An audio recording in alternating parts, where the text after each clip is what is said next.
Hi, everyone. I'm Jackie. Today, we're speaking with a visionary whose impact spans personal transformation, leadership, and the Broadway stage, yet whose humility and warmth make her approachable to everyone she meets. Stacie Shifflett is a three-time international best-selling author, the founder of Modern Consciousness, and a masterful coach helping people design lives filled with clarity, purpose, and joy. Even with all her credentials and achievements, Stacie remains deeply humble and genuinely appreciative, always focused on uplifting others. She's also a co-producer of the Broadway show When My Soul Speaks with Lisa Nichols, bringing transformative stories to life on one of the world's most iconic stages. In this conversation, we'll explore how she blends wisdom, creativity, and heart to guide individuals towards meaningful change. Get ready to be inspired by Stacie Shifflett. Stacie Shifflett, welcome and thank you for joining Different Facets of Happiness. How are you? I am great, Jackie. Thanks. So, you've acquired and built a $50 million software company without investing your own capital. You've reinvented yourself multiple times, and you also produced a Broadway show last year. Strip away all of these accomplishments. You've had so many. Who are you when none of this is in play? Oh gosh, something's always seems to be in play for me, but I'm actually just, in this season of my life, I'm just pretty quiet and grounded and, pretty basic. I mean, my needs are pretty basic anymore. But you I, are I've you are not a basic person at all. Oh, thanks. You are I've not. lived life out loud for many years, so it's a little Yeah. bit of a quieter season, but it doesn't mean that I'm doing nothing. Right, I'm just, a very intentional, I guess, about what I do and balancing my time. Yeah. And you're certainly a proficient student of life, and you tend to reinvent yourself every decade. What was the trait? Because I think it's important for many of us to hear. What is a trait for you that has never changed? Because I want people to be really inspired because you've done so much in your life. Thank you for that. I didn't really realize what it was until later in life, right? I didn't have a name for it. And it's a very strong value of self-actualization is what I have decided it was. From a very young age, I was always very intent on charting my own path and creating my own way. And in doing that, I got out and had so many different experiences and followed my intuition and just ended up doing a lot of things, right? I'm self-taught. I've had some good mentors along the way. I quit college. I was, waiting tables and tending bar, and to put that nicely, it was a hospitality industry, but back in the 70s, it wasn't a career so much as it is more recently. Yeah, I just, from there I got an office job when I got married. I'm divorced now. Yeah. And I thought, well, I need to get a real job. And it wasn't so easy changing industries like that. And yeah, I just took to technology, as they say. I'm going to date myself, but like a duck to water, right? I Okay. worked for a very small woman-owned company that did some contracting in the District of Columbia for government agencies. And she had a very small staff. I didn't know anything when I started, but within a year, I rolled out the first IBM desktops to the entire Department of Health and Human Services. And that was an amazing experience. That I can was my imagine. first foray into change management without really even knowing what change management was. Yeah, So, yeah, yeah. Well, you just mentioned too that your marriage ended in 2012, I believe it is. Your life still looked correct on paper, but what were you no longer willing to accept at that time or ignore? I wasn't willing to accept. What was I not willing to accept? I always dance about this a little bit delicately for the lives of everyone else involved. I was not willing to accept things that were happening in the peripheral that I was not privy to see. And when I saw those things, I said no. I Yeah. spent a year trying to fix it and then saw some more things and said that's it, right? And that was probably one of the hardest things I've ever done. The first collaboration book I wrote was with Les Brown, And, it was called The End of Me, and it is more or less the emotional journey I went on post-divorce. And yeah, sometimes the right thing to do is the hardest. Well, okay, so you said, to be you had to become someone new. And you said before that people don't change by learning more, they change by becoming someone new. So Yes. what did that season require for you to become? Well, I was, post-divorce, I did everything I thought I was supposed to do, right? We do so much of that in life. We do what we think we're supposed to do. I was more blessed than many because I was financially secure, so I didn't have to worry about that. So I was able to get a home, and I had a business that was running, and it was really about 2 years into that process where I really had to just kind of jolt myself and say, you know what? You're not heading in a direction. My social life I amped up, and that was great. It served me well in that period of time. And, but I was like, you're just kind of bumping down the stream like a leaf, just Yeah. bumping into whatever comes along. And a new life is not going to just organically appear, right? So I had to remind myself just how many times in my lifetime that I have put forth the effort and the intention to create things and created them. So that really launched me on a very, very deep personal development journey. And that's when dove head first into that pool and learned a lot, spent a lot of money, and read a lot of books and went to a lot of seminars. I was with Tony Robbins for 2 years, traveling the world as a platinum partner. And when I went into all of this, I'm an analyst at heart, and it's served me so well in my careers. But I wanted to figure out how to make my life better, but I had this overarching desire to really learn more about the condition of humanity, right? I really wanted to learn more about that because that overrides everything. It doesn't just include me, it includes everybody. And I learned so, so much. Until we open and widen our perception, we don't know what we don't know. So that's where I say, I truly do believe that peace of mind is our greatest personal asset. It requires knowledge, but it's not just the accumulation knowledge of the knowledge, it's the application of knowledge and the embodiment of it to really change ourselves. And it is possible. It is very, very possible. So this brings me to the perfect time to ask you about the company that you founded, Modern Consciousness. So Yes. and modern consciousness, it didn't come from, or at least I don't think it came just from strategy. It came from a reckoning with you. And Yes. yeah. Yeah, go ahead. Go ahead. Yeah. It came to me through meditation. And, it was something totally new to me. I mean, I've been inspired and I've had ideas and I've done things before, and I'm very good at following my intuition generally. So this idea came and I thought, gosh, what is this? And the information just kept flowing through me. So I kept capturing it, right? Yeah. I have this whole, all these aspects of modern consciousness and how we go from, being on autopilot to being a transformer and all these things. The program that I've created was formulating in my head, and I kept writing everything down, but I kept resisting it. I was like, I'm not your girl, right? I just am not the one to do this.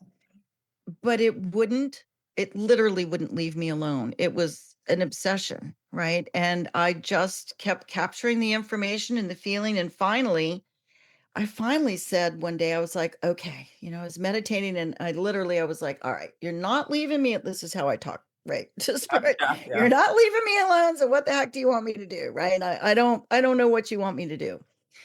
And I got one word, which was write. And I said, okay, well, I've been writing, I've been capturing all of these ideas and all of this inspiration and pulling it together. And it made so much sense to me.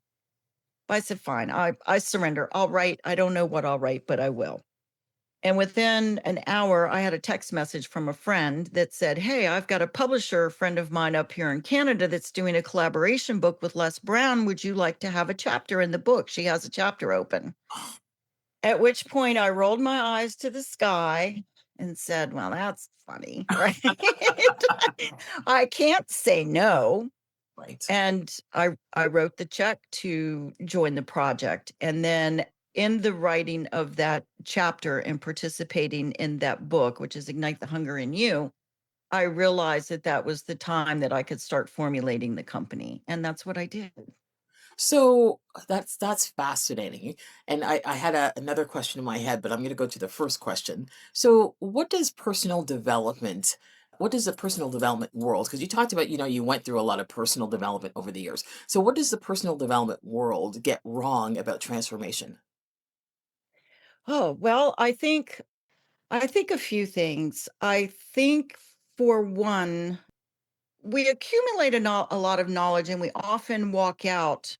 If you're at a big event and there's thousands of people there and you're learning all this information and you're having breakthroughs and you're having epiphanies and you're realizing, oh, I never thought of it that way before.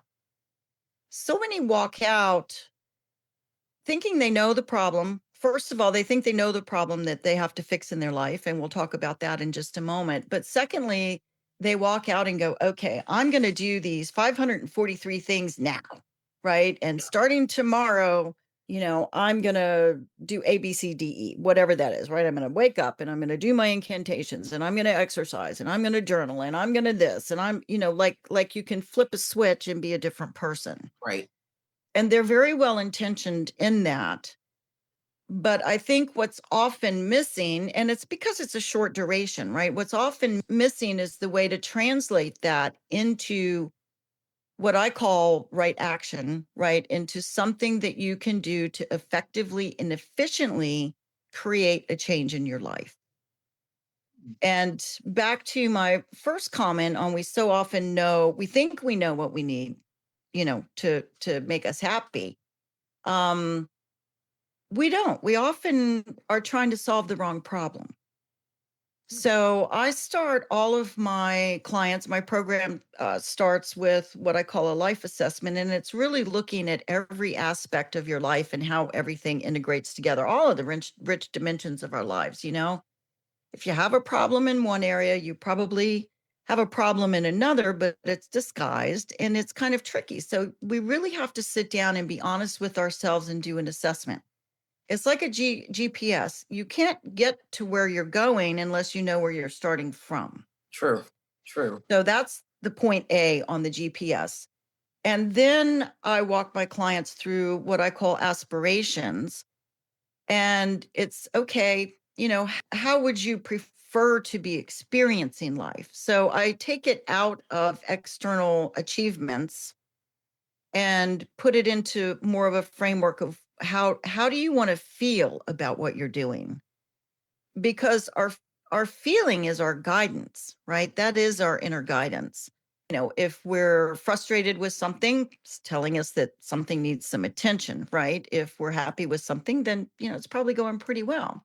And I don't throw everything out, right? We look what's I also ask people what's working really well for you, right? So we gather all of this information because again, I ask really good questions, Yeah. a lot of questions. You don't get the right answer unless you ask the right question. True. And yeah, we go from there. And So, I think that that's often what's missing is really slowing down to say, okay, this is where I'm at, and this is what I'd rather be experiencing. It puts a different perspective on it.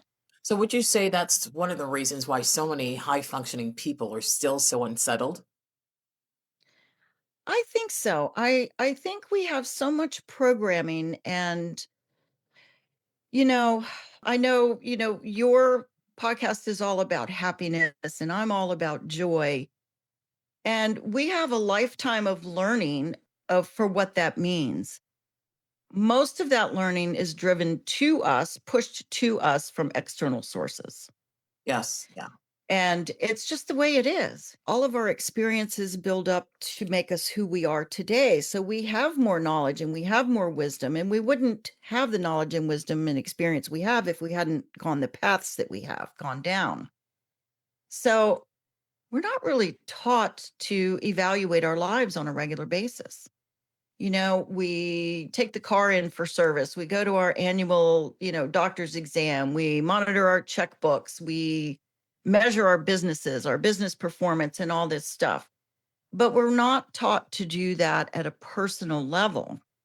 And I kind of look at it, if you look at it in like consultant terms, when you're working with a business to make changes, you have to have all your stakeholders on board.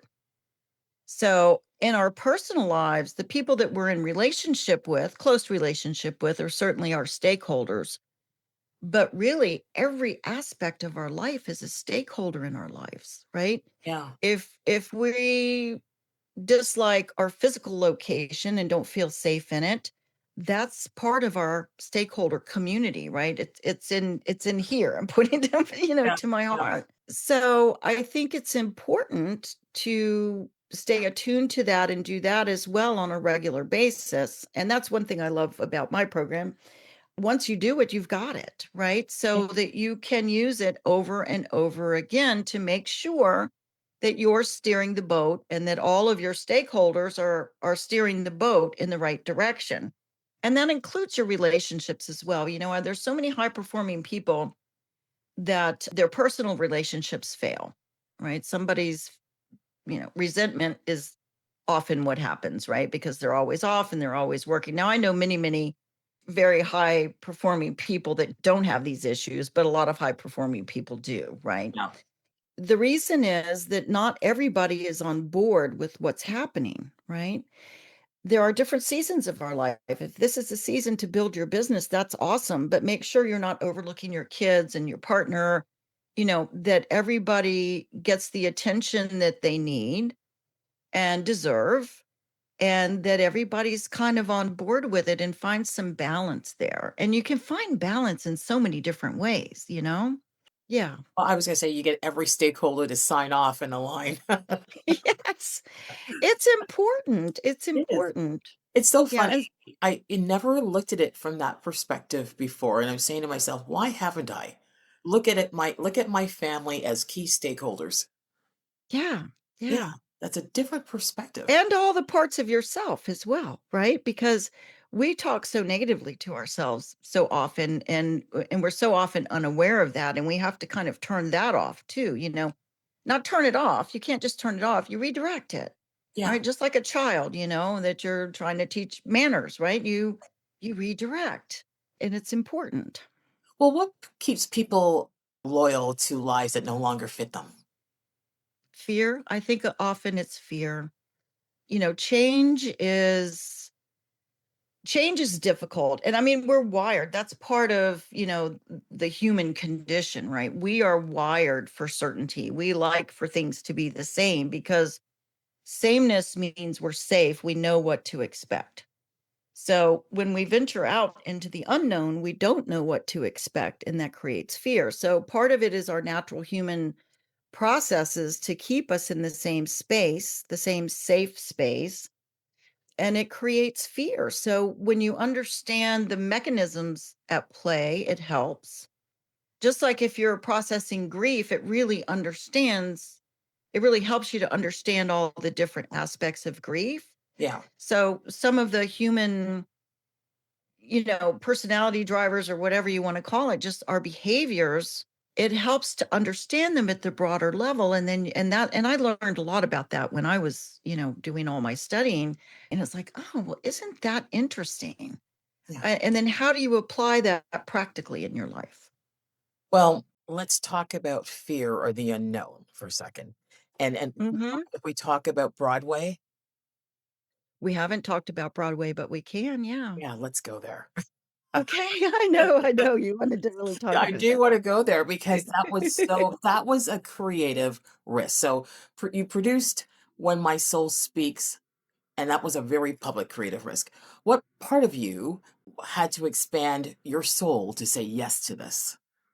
Well, I was a co-producer, so I was not a creative producer. So what we were essentially is supporting Lisa with her vision and And that's supporting Lisa Lisa getting, Nichols, to let everyone know. yes, Lisa Nichols, Yes. yes, Okay. and supporting her getting her amazing story out to the world, and what an amazing story it is.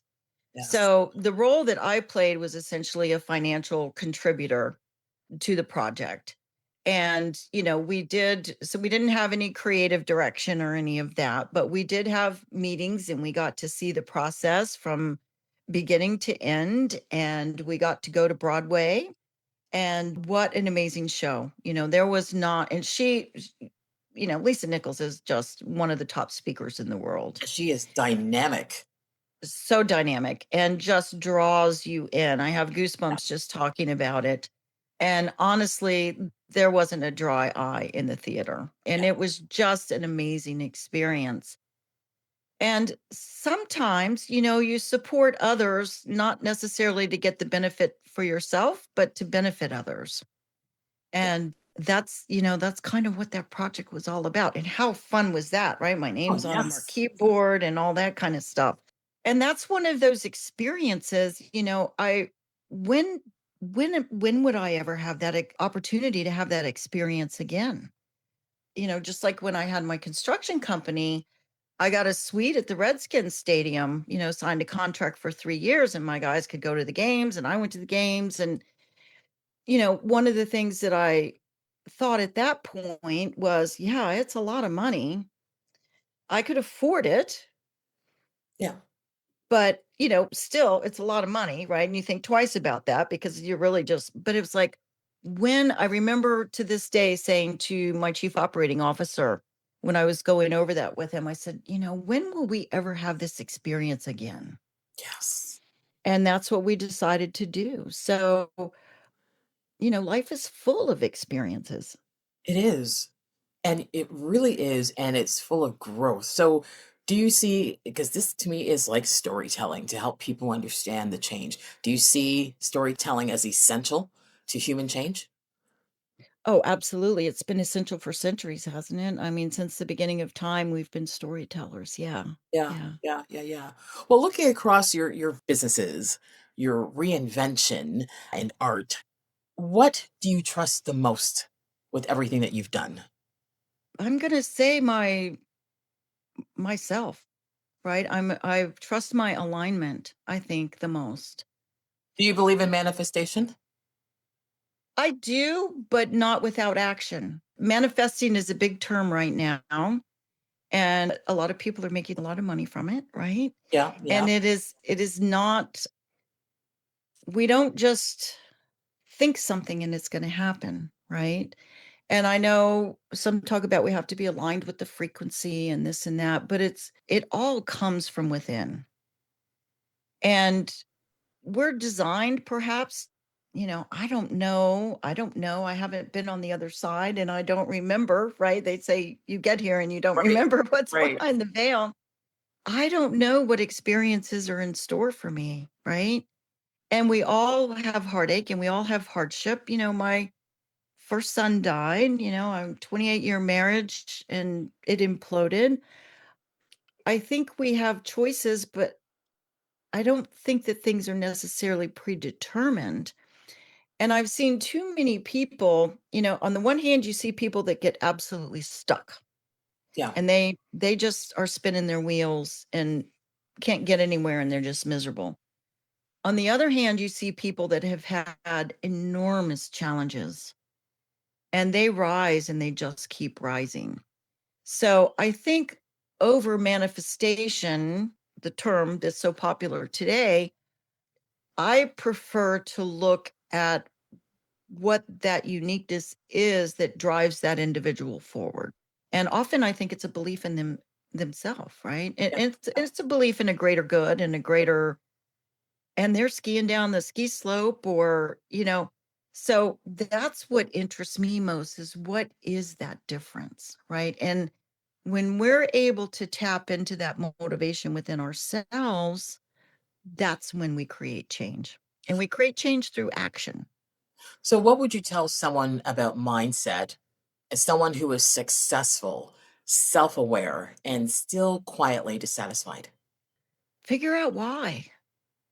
It's not the figure out why is the easy answer. Figuring it out is not so easy, but you have to be radically honest with yourself. You have to be vulnerable with yourself.